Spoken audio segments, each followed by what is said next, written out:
Teď vám ukážu jeden cvik na protažení zevních rotátorů kyčle, na který se zapomíná a je to super uvolňovací cvik. Takže sedneme si do šikmého sedu, kde máte nohy zhruba 3x90 stupňů úhel.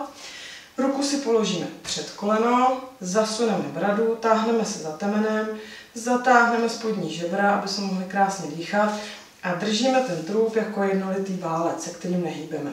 Přeme se o tu ruku, prostředníček je v prodloužení dlouhých pažních kostí, ramenem od uší. A co chceme je navalit váhu na to přední koleno a vytáhnout se dopředu. Jo? Je to cvik, který je z jedné pozice dynamické neuromuskulární stabilizace a v podstatě to vychází z toho, že to dítě takhle nějak sedí, něco si tady hraje a najednou ho něco zaujme dopředu a to dítě se takhle krásně opře a vytáhne se dopředu. Jo? Tak, v té dopředné fázi, to znamená teď, cítíte masivní protažení kolem těch zevních rotátorů.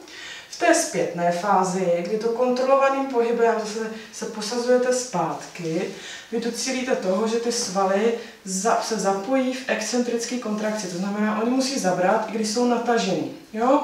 To je něco, co ty svaly potřebují umět, tyhle ty konkrétní, a dost často to zapomínají. Takže ještě jednou. Opřu se, nevěsím ramena krásně od uší, srovnám ten válec, to tělo a vytáhnu se za tou rukou. Cítím masivní protažení zevních rotátorů kyčle.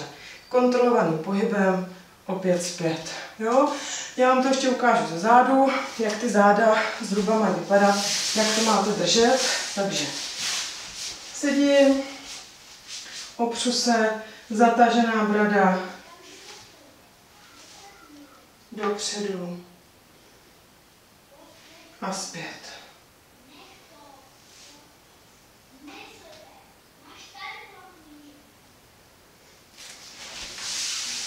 Tak, doma si to vyzkoušejte, je to super a přečí zase něco nového.